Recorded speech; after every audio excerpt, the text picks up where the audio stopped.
First Corinthians 1, verse 26, and it reads, "For ye see your calling, brethren, how that not many wise men after the flesh, not many mighty, not many noble are called, but Yahweh, Bashem Yahshai, hath chosen the foolish things of the world to confound the wise, and Yahweh, Bashem Yahshai, hath chosen the weak things of the world to confound the things which are mighty." All praises, all power, all glory to Yahweh, Bashem Yahshai, Bashem Rakah Kodash. Yahweh being the name of the Father, who the world only calls God. Yahweh, meaning He exists. Bahashem, meaning in the name. Yahweh Shai, who the world only calls Jesus Christ. Yahweh Shai, meaning He is salvation. Bahashem, in the name. Rakah Kodash, Spirit Holy. Double honors to the apostles and elders, a great millstone who teach one rule, who taught me this truth. Peace and salutation to the Akyam, the fellow laborers, the hopeful elect, pushing the truth and risk of their own eyes through the four corners of the earth. To the Akwafim, listening, learning, sincerity, and the truth in the silence, Shalom. Akyam, meaning brothers, Akwafim, meaning sisters, Shalom, meaning peace be unto you. It's your brother Shema from the GMS Toronto camp here in Toronto. Here with another lesson.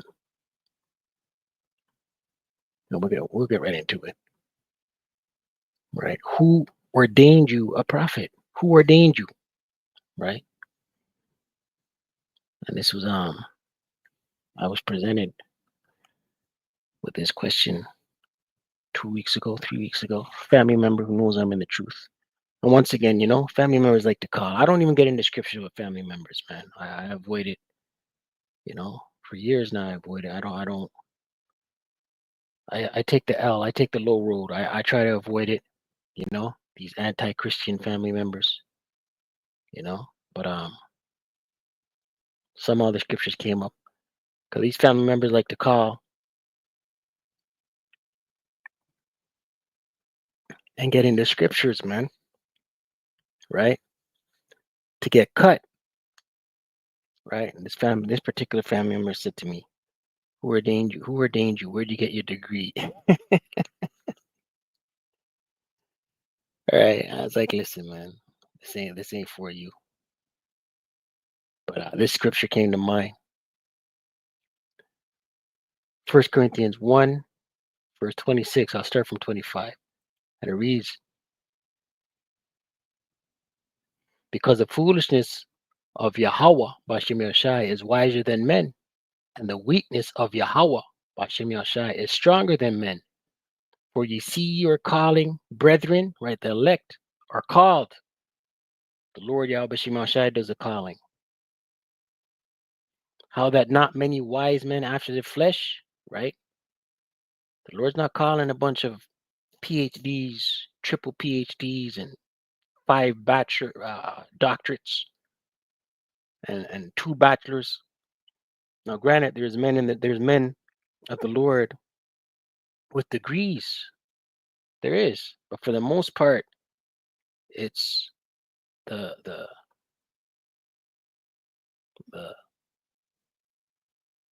frowned upon men that are chosen. Right? What's that scripture in Acts 4? Is it Acts 4? Or is it 3? I think it's Acts 4.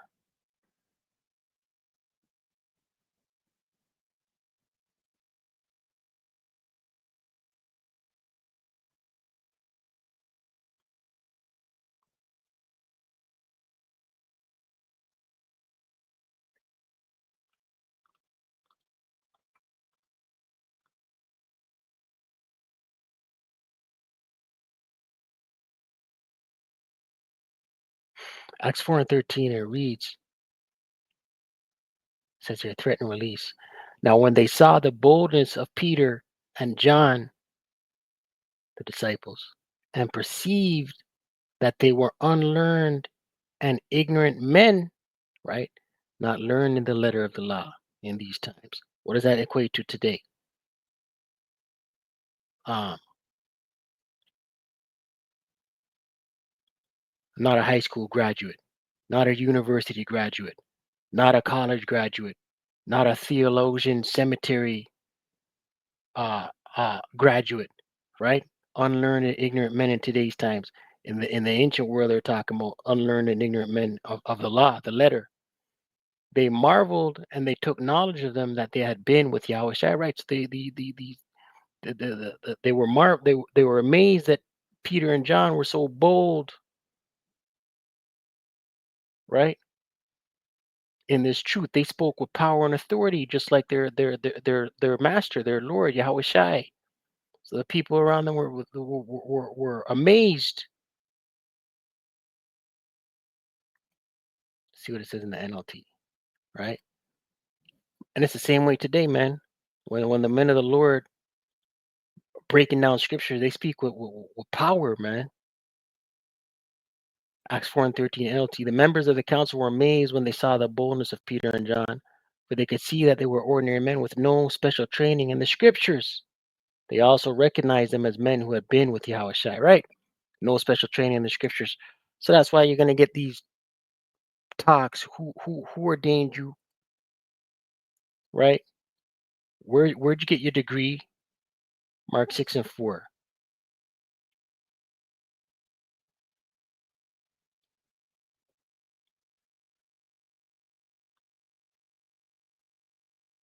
Mark 6 and 1. Yahushua left that part of the city, Salakia. Yahushua left that part of the country and returned with his disciples to Nazareth, his hometown. The next Sabbath he began teaching in the synagogue, and many who heard him were amazed. They asked, where, this is NLT. I'm going to read it in the KJV. Mark 6 and 1, KJV. And he went out from thence and came into his own country, and his disciples followed him. And when the Sabbath day was done, he began to teach in the synagogue, and many hearing him were astonished, saying, from whence hath this man these things? And what wisdom is this which is given unto him, that even such mighty works are wrought by his hands? Is not this the carpenter, the son of Mary, the brother of James and Joseph and Judah and Simon? And, and, and are not his sisters with us? And they were offended at him. Here's the point. But Yahushua said unto them, a prophet is not without honor, but in his own country and among his own kin and in his own house, right? So your kin, your family, those that know you, people that knew in the world, they're not going to look at you as a man that's learned in the scriptures. They're not going to look at you as a man of the Lord. They're going to remember who that man was in the world, right? They're gonna be like, yo, don't break down scriptures to me, man. Right? You're not uh you're not a pastor,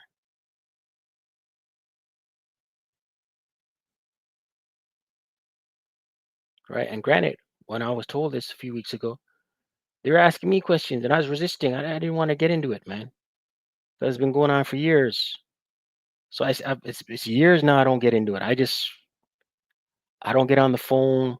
I don't go to family functions, you know? And in the beginning of my walk, fresh in the truth, learn, had that zeal. I wanted to throw spiritual fire bombs on all my family, right? Breaking out scriptures. That stopped years ago, man. Within 10 months of my first year in the truth, that stopped, right? But these family members, every time they see things on the news or whatever, you know, or they get a little scared, they want to make phone calls and ask you questions, right?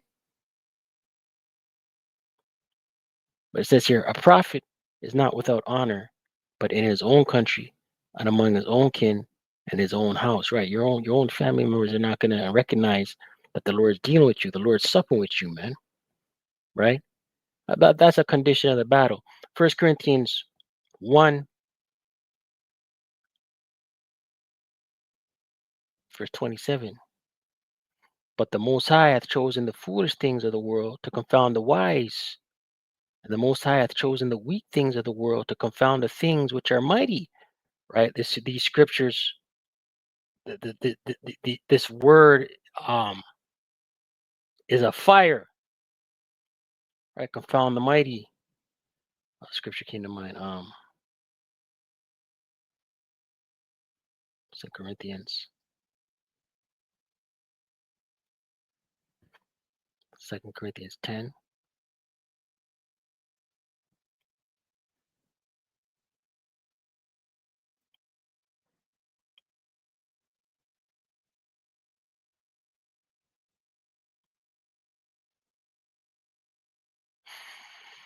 Second Corinthians 10,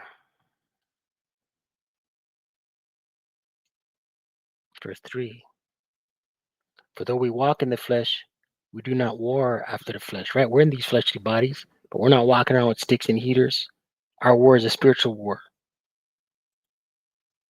For the weapons of our warfare are not carnal, but mighty through the power, Yahweh B'Shem Shai, to the pulling down of strongholds, right? And these words are pulling down, are mighty to the pulling down of strongholds, right?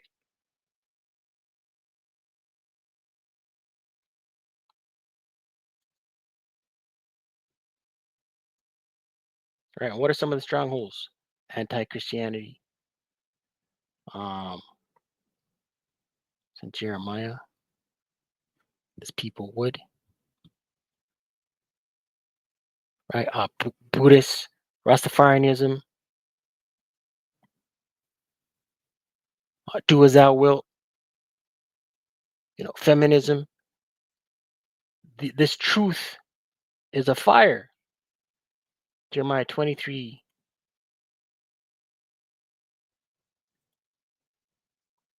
verse 29. And it reads, Is not my word like as a fire, saith the Lord Yahweh, and like a hammer that breaketh the rock in pieces? Right? This word is a fire and like a hammer. Right? These people would.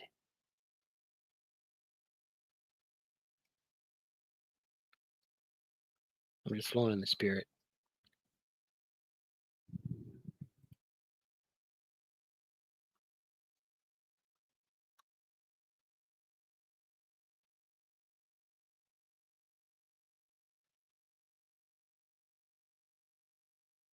Jeremiah 5 and 14, and it reads,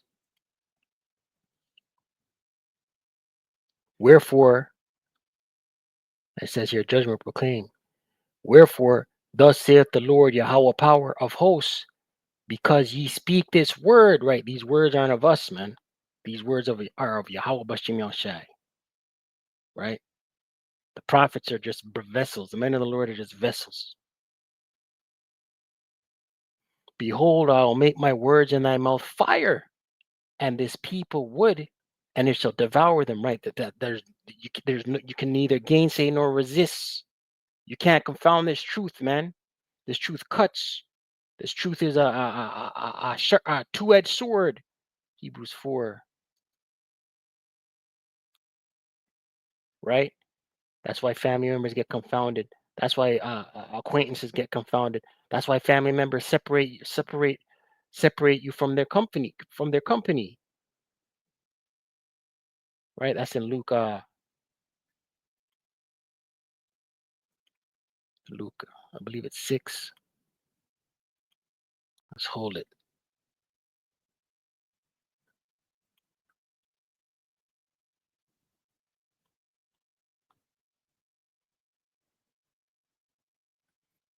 Luke 6 and 22. Hebrews 4 and 12.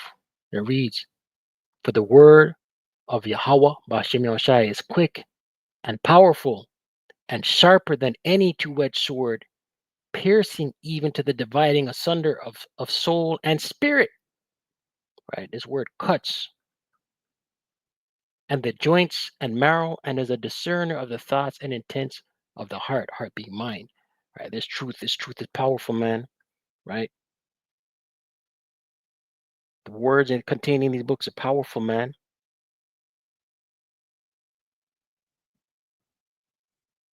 Right? Back in Second Corinthians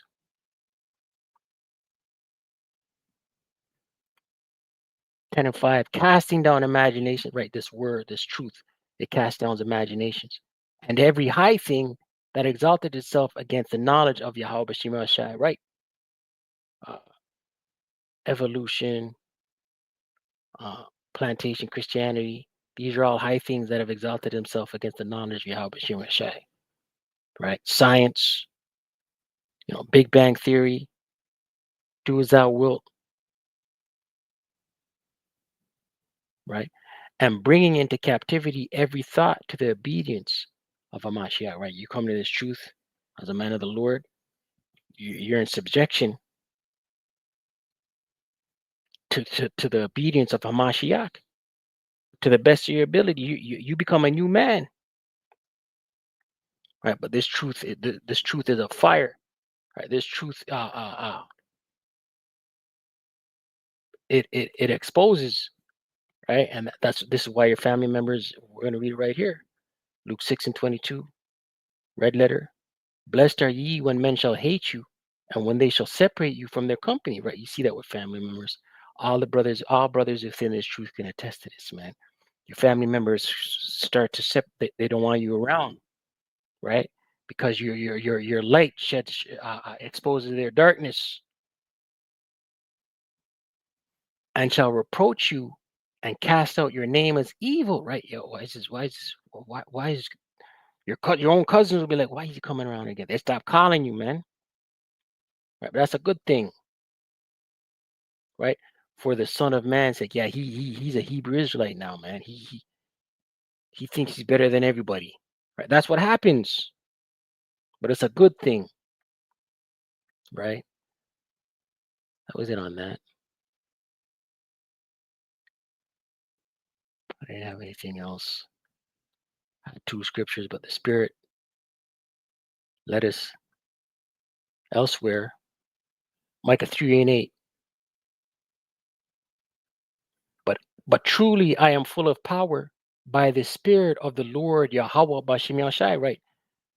You come into this truth as a man of the Lord, the Spirit of the Lord starts resting on you. You're now full of power by the Spirit of the Lord Yahweh Shai, and of judgment, right? You can judge, right? You can tell Jake, hey, listen, you're going off, man, because you're now full of the Spirit of the Lord and of judgment and of might to declare unto Jacob his transgression and to Israel his sin, right? You can now look at Jake and say, hey, you're going off, man, you're bugged out, right? And Jake, who are you to judge me? Only God could judge me. This scripture right here cuts that, man,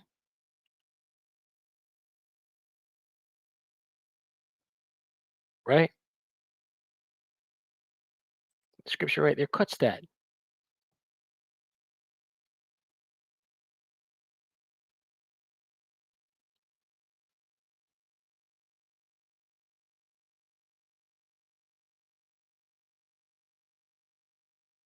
Lamentation 3:44. Thou hast covered thyself with a cloud, that our prayer should not pass through. Here's the point, verse 45. Thou hast made us as an offscouring and refuse in the midst of the people, right? This is how most of our family members look at us, man. Let's look at this word offscouring, right? Strong's H5501 in the Hebrew, offscouring. Sakhi in the Hebrew, offscourings.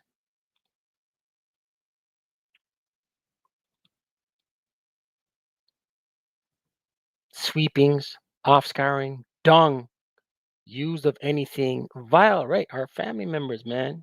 You know, this is how they look at us, man. In the Strongs, refuse as swept off, offscouring, right? Just you're on a veranda sweeping off some dry leaves and some trash. You're just sweeping off to the side where they're underneath the bush where it can decompose by itself. right? Our family members look at us like that, man. Right? But that's the doing of the Lord. Verse 46, all our enemies have opened their mouths against us, right? That's it on that, right?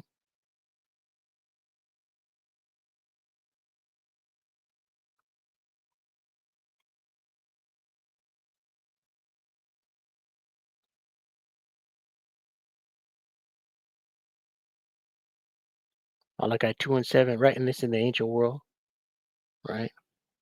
When the Lord is resting on you, right? Listen, our people should be seeking the truth from the men of the Lord. Malachi 2 and 7, for the priest's lips should keep knowledge, and they should seek the law at his mouth, right? Truth is where people don't listen. They're into influencers, idols, athletes, rappers, Hollywood entertainers, right? This is who Jake seeks out for knowledge, right? The scriptures say then the wisdom, didn't we read it?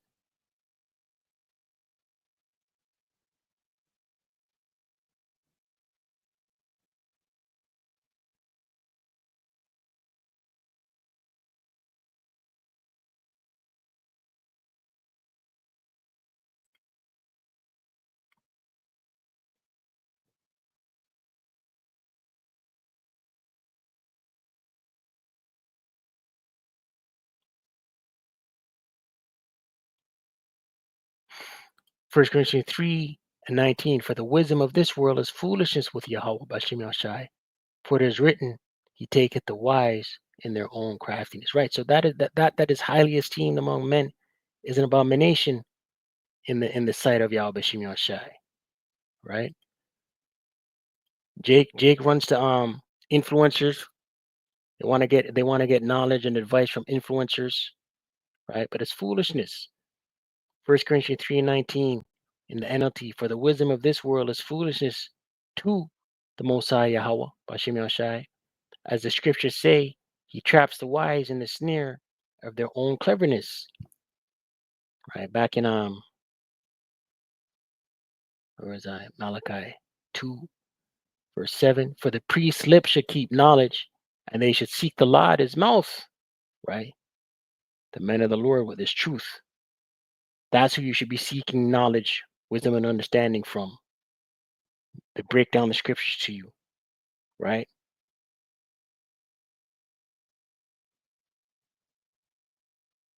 Right, and then you become learned, right? And then breaking down scriptures to someone who's unlearned, right? But this is only for the elect, right? 2/3 are going to be 2/3. For he is the messenger of the Lord Yahweh Bashem El Shai of hosts, right? He is the messenger, right? And today, who are the messengers? The prophets, the 144,000, the men of the Lord in their lots. Lord willing, we're of that number, right? The Lord deals with the Lord. The Lord sends his son Yahweh Shai to sup with the minds of the men of the Lord. Let's look at the word messenger.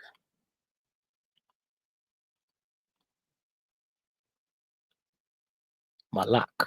Strong's H 4397. Messenger, representative, messenger, angel, the theophanic angel, right? Messenger or representative, right? That's the elect, that's the prophets. In the Strong's, from an unusual meaning to dispatch as a deputy, a messenger specifically of Yahweh, Bashim Yashai, i.e., an angel, also a prophet, priest, or teacher, ambassador, angel, king, messenger, right? Priest, teacher, ambassador, angel, king, messenger, right? You have 2/3 out here. Oh man, there's no prophets. There's no prophets. Let's close real quick. Revelation.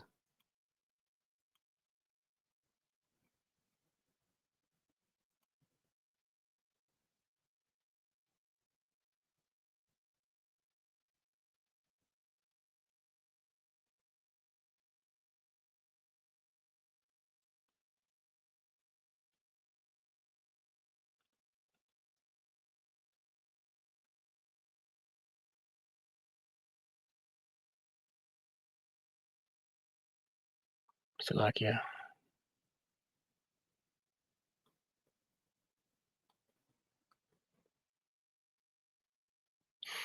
Revelation 18 and 20. And it reads, rejoice over her, thou heaven, and ye holy apostles, right? And this is after the destruction, right? And prophets, right? For the Most High Yahweh, Bashem Yahushai, hath avenged you on her, right? The elect are going to be in chariots, right? The 144,000 are going to be in chariots. The one third, the body believers, are going to be in chariots. But the 144,000 are the prophets. They'll be in the chariots. They're here today in their lot. Lord will, we're of that number. So that, call Allah Yahweh, Bashem Yahushai, Bashem Rakah HaKodash. Double honors to the apostles and elders, a great most honorable teacher, one rule well. Shalom to the hopeful elect.